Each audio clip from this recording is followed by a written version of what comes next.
So in 2010, Steve Jobs, when he was releasing the iPad, described the iPad as a device that was extraordinary. The best browsing experience you ever had, way better than a laptop, way better than a smartphone. It's an incredible experience.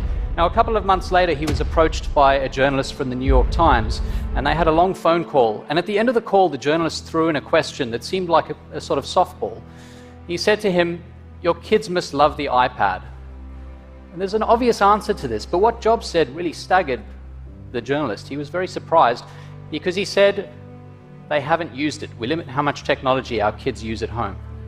Now, this is a very common thing in the tech world. In fact, there's a school quite near Silicon Valley called the Waldorf School of the Peninsula, and they don't introduce screens until the 8th grade. Now, what's really interesting about the school is that 75% of the kids who go there have parents who are high-level Silicon Valley tech execs. So when I heard about this, I thought it was interesting and surprising, and it pushed me to consider what screens were doing to me and to my family and the people I loved and to people at large. And so for the last 5 years, as a professor of business and psychology, I've been studying the effect of screens on our lives. And I want to start by just focusing on how much time they take from us. And then we can talk about what that time looks like. So what I'm showing you here is the average 24-hour workday at 3 different points in history. 2007, 10 years ago, 2015, and then data that I collected actually only last week. And a lot of things haven't changed all that much. So we sleep roughly 7.5 to 8 hours a day. Some people say that's declined slightly, but it hasn't changed much. We work 8.5 to 9 hours a day. We engage in survival activities. These are things like eating and bathing and looking after kids, about 3 hours a day. And that leaves this white space. That's our personal time. That space is incredibly important to us. That's the space where we do things that make us individuals. That's where hobbies happen, where we have close relationships, where we really think about our lives, where we get creative, where we zoom back and try to work out whether our lives have been meaningful.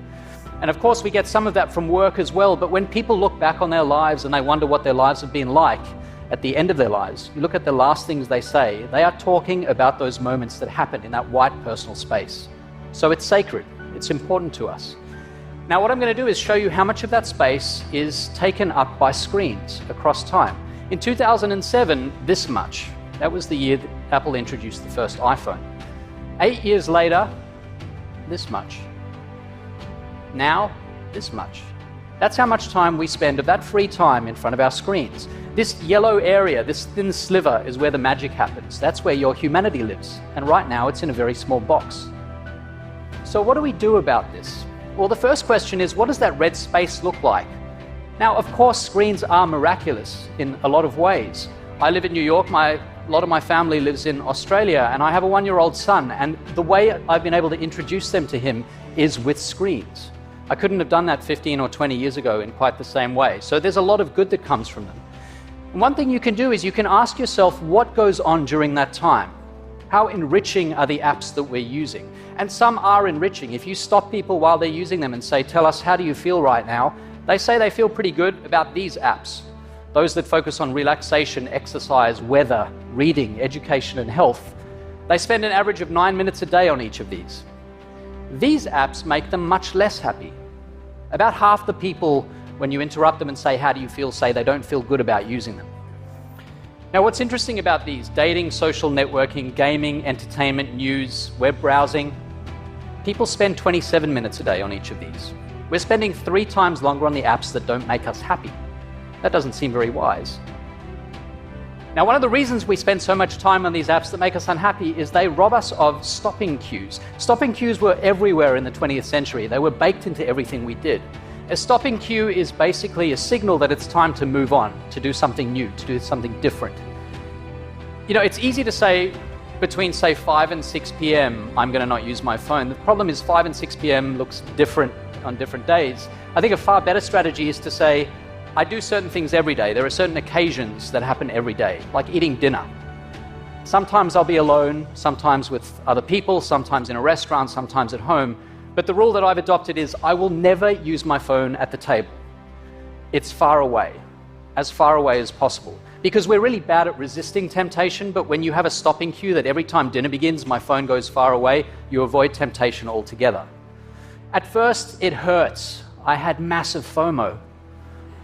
I struggled. But what happens is you get used to it. You overcome the withdrawal the same way you would from a drug. And what happens is life becomes more colorful, richer, more interesting. You have better conversations. You really connect with the people who are there with you. I think it's a fantastic strategy. And we know it works because when people do this, and I've tracked a whole lot of people who've tried this, it expands. They feel so good about it that they start doing it for the first hour of the day in the morning. They start putting their phones on airplane mode on the weekend. That way your phone remains a camera, but it's no longer a phone. It's a really powerful idea, and we know people feel much better about their lives when they do this. We know that engagement with social media and our cell phones releases a chemical called dopamine. That's why when you get a text, it feels good, right? So, we've all had it where you're feeling a little bit down or feeling a bit lonely, and so you send out 10 texts to 10 friends, hi, hi, hi, hi, hi, because it feels good when you get a response, right? Right? It's why we count the likes. It's why we go back 10 times to see if my Instagram is growing slower, did I do something wrong? Do they not like me anymore, right? The trauma for young kids to be unfriended, right? Because we know when you get a hit of dopamine, which feels good. It's why we like it. It's why we keep going back to it. Dopamine is the exact same chemical that makes us feel good when we smoke, when we drink, and when we gamble. In other words, it's highly, highly addictive. Right? We have age restrictions on smoking, gambling, and alcohol, and we have no age restrictions on social media and cell phones, which is the equivalent of opening up the liquor cabinet and saying to our teenagers, hey, by the way, this adolescence thing, if it gets you down. But that's basically what's happening. That's basically what's happening, right? That's basically what happened. You have an entire generation that has access to an addictive, numbing chemical called dopamine through social media and cell phones as they're going through the high stress of adolescence. Why is this important? Almost every alcoholic discovered alcohol when they were teenagers. When we're very, very young, the only approval we need is the approval of our parents. And as we go through adolescence, we make this transition where we now need the approval of our peers. Very frustrating for our parents, very important for us. It allows us to acculturate outside of our immediate families into the broader tribe, right? It's a highly, highly stressful and anxious period of our lives, and we're supposed to learn to rely on our friends. Some people, quite by accident, discover alcohol and numbing effects of dopamine to help them cope with the stresses and anxieties of adolescence. Unfortunately, that becomes hardwired in their brains, and for the rest of their lives, when they suffer significant stress, they will not turn to a person, they will turn to the bottle.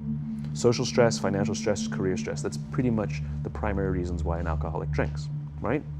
What's happening is because we're allowing unfettered access to these dopamine-producing devices and media, basically it's becoming hardwired, and what we're seeing is as they grow older, too many kids don't know how to form deep, meaningful relationships. Their words, not mine. They will admit that many of their friendships are superficial. They will admit that their friends, that they don't count on their friends, they don't rely on their friends, they have fun with their friends, but they also know that their friends will cancel on them as something better comes along. Deep, meaningful relationships are not there because they never practice the skill set, and worse, they don't have the coping mechanisms to deal with stress. So when significant stress starts to show up in their lives, they're not turning to a person, they're turning to a device, they're turning to social media, they're turning to these things which offer temporary relief. We know, the science is clear, we know that people who spend more time on Facebook suffer higher rates of depression than people who spend less time on Facebook, right? These things balanced. Alcohol is not bad, too much alcohol is bad. Gambling is fun, too much gambling is dangerous, right? There's nothing wrong with social media and cell phones. It's the imbalance, right? If you're sitting at dinner with your friends and you're texting somebody who's not there, that's a problem. That's an addiction. If you're sitting in a meeting with people you're supposed to be listening to and speaking, and you put your phone on the table, face up or face down, I don't care, that sends a subconscious message to the room that you're just not that important to me right now, right?